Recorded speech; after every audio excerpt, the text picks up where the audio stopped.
Hi everybody, it's Dandruff with your news Cartridge for Tuesday, December 5th, 2017. Welcome to the show today, and right away we are beginning with today's top story. Mega Man 11 was announced yesterday, and the reason why it wasn't in yesterday's show is because I felt as though it needed its own title, thumbnail, and everything, because this is really big news. Created by Akira Kitamura for the first game released in 1987, Mega Man, also known as Rockman, has been a staple in platform gaming for 30 years. I'm taken a bit back by this news because I honestly thought that another Mega Man game would never happen, and we would be stuck with Mighty Number 9. Capcom has made some previous statements that they would not make another Mega Man game because the market wasn't big enough. Thankfully, all that seems to have changed. Now, just because this is going to be an officially licensed game doesn't mean it's going to be good. Looking at you, Sonic Forces. So just in case this turns out to be subpar, go ahead and enjoy all the classic games from the X series from 1 to 8, coming to PC, PS4, Xbox One, and even Nintendo Switch. Speaking of the Switch, our final bit of Mega Man news is the Legacy Collections 1 and 2 are making their way to the platform coming this spring. Moving on to release announcements, with the next game from Scott Cawthon, the creator of Five Nights at Freddy's, releasing a free-to-play pizza simulator that is not what it looks like at first. A Hat in Time was supposed to release tomorrow for PS4, but surprise, Humble Bundle Inc., the developer, announced that it releases today instead. Just one more reason to love Humble. Up next in update news is Rainbow Six Siege. Operation White Noise begins today, adding 3 new operators and a new map located in South Korea. Ubisoft is also happy to announce 25 million people total are playing the game. Destiny 2's Curse of Osiris expansion released today after a 3-hour server maintenance, but everything should be back up and running by the time this episode airs. In other expansion news, Korea will be a playable nation in the upcoming Rise and Fall for Civilization 6. Moving on with the DLC news, announced today was new content coming to Darkest Dungeon, called The Madness of Color, releasing this spring. And then, if you love the sounds of SimCity but can't stand the franchise anymore, then how about listening to similar music while playing Cities Skylines? Pick up 16 new jazz songs today for $4 or your regional equivalent. OpenMW, the open source re-implementation of the engine that powers Morrowind, released an update today fixing many issues with AI, weather, and keyboard shortcuts. When complete, this will be a fully functioning game engine that other games can be built on, and you'll be able to use your data files from Morrowind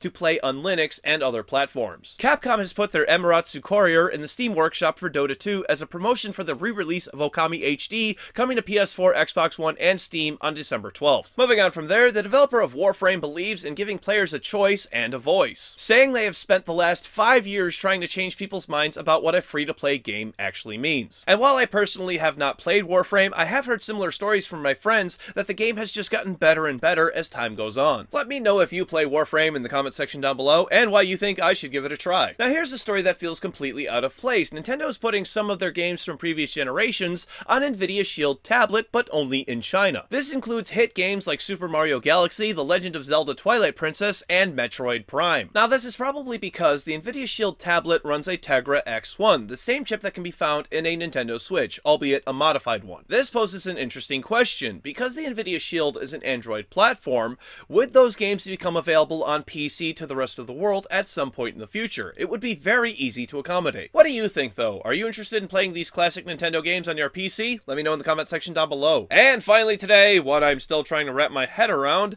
the classic Atari game Star Control may be having some issues regarding who is in control of the rights to it. Back in 2013, when Atari had a bankruptcy auction, they sold the rights to Star Control to Stardock. Now the original creators, Fred Ford and Paul Ritchie, are saying that Stardock does not have the rights to sell the first 3 games in the series without permission, and that permission has not been granted. They claim that Atari lost the rights to Star Control a decade before the auction. The pair also states that Stardock uses our aliens, ships, and narratives without our permission, but thinks that we cannot make a sequel to the Quan Masters without their permission. On the other side of the ship, Brad Wardell of Stardock says he has been supportive of Ford and Ritchie's new sequel, respect the pair, and point out the two have been receiving royalties on the sale of the first 3 games for the entire time Stardock has owned the publishing rights to them. Wardell goes on to say, "We have stated repeatedly and consistently for over 4 years that we are not using any of the aliens from the classic series. As we have stated, our position is that, from the best of our knowledge,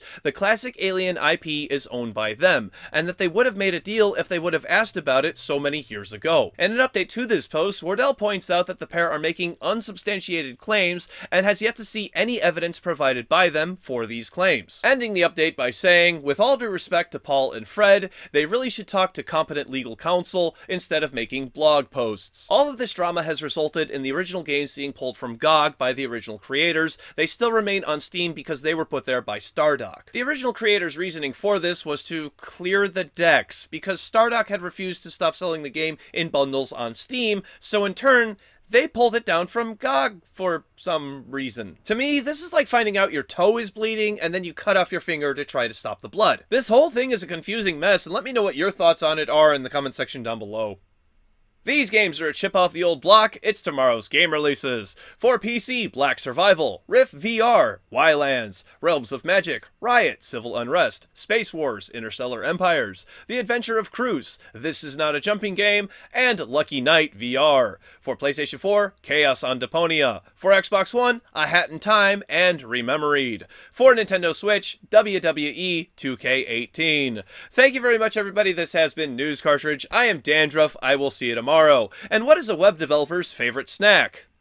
Cookies. Alright, so today's show's been pretty good. I want to talk about that Atari story a little bit first. I'll be honest with everybody. Whiskers wrote that, and I had to actually go back to him and be like, okay, I don't understand this. And I just want to make sure that that this goes in the way that at least I understand it. And I went, okay, so Atari owned the rights to the game. The original creators didn't own the rights to the game because that's how generally things go. Things went, especially back in the 80s.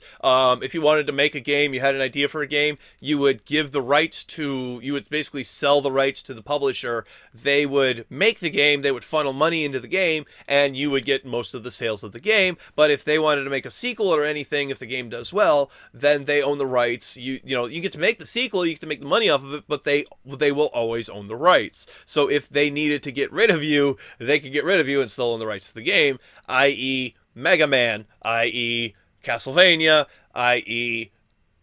Metal Gear Solid. Okay, so back to this. So original creators never owned the game, or never owned the rights to their game. Atari did. Atari had to sell off those rights in 2015, was it? 2013? Shit, I said it in the thing and I didn't remember. 2013. Yeah, 2013. Okay, 2013. They sold off their thing in 2013. How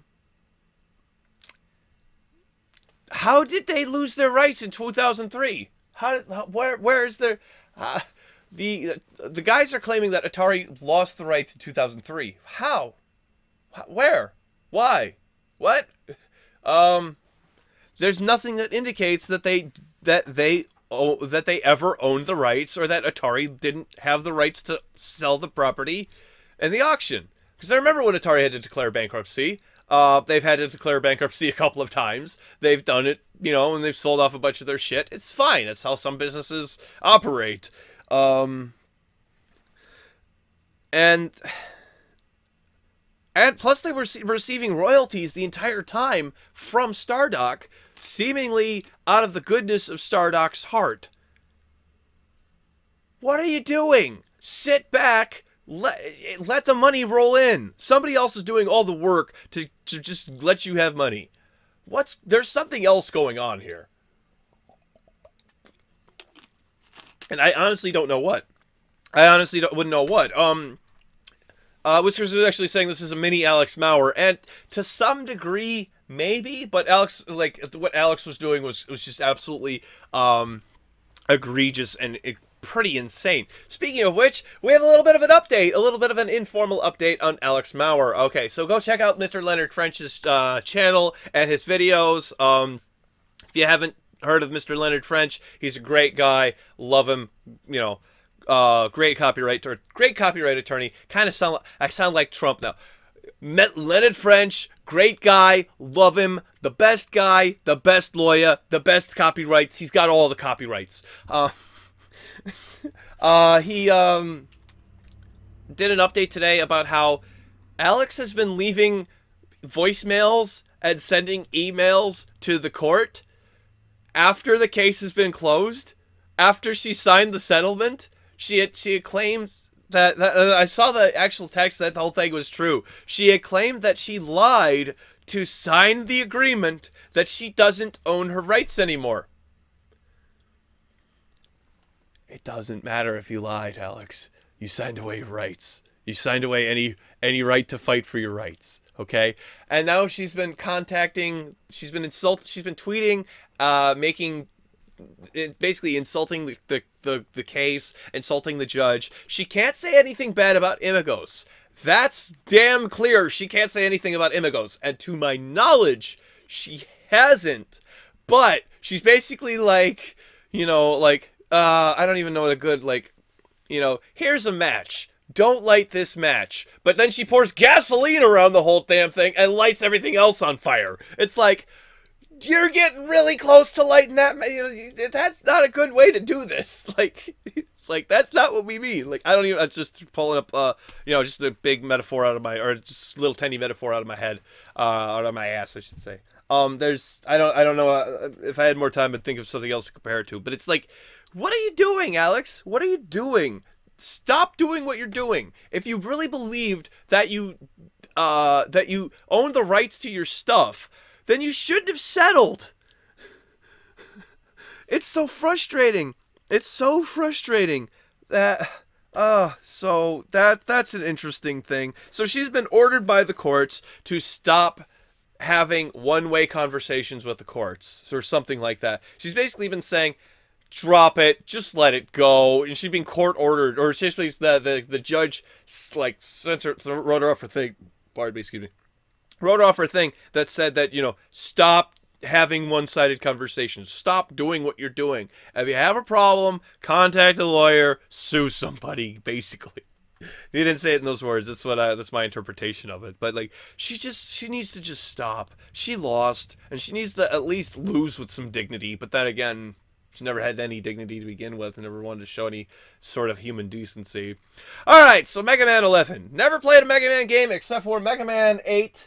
It's over here. Yeah, Mega Man X8, and fuck that game, it's hard. Social media links are over here, everybody. Thank you very much for watching my show. Hit that like button if you liked it. Hit the dislike button if you didn't like it. Either way, it helps my show because activity, well, blah, blah, blah. Click. No. We're not clicking yet. Twitch, Twitter, Facebook, Patreon. That one, that's the best one. Mwah, Patreon. Love you. Love your money. Click up here to subscribe. Click down here to watch yesterday's episode where I forgot to write it in the damn thing again. Oh, wait. No, I did. No. We talked about the Alex Mauer thing yesterday, as well as Epic Games suing, finishing a lawsuit. Bye-bye. See you tomorrow. I'll have it written then.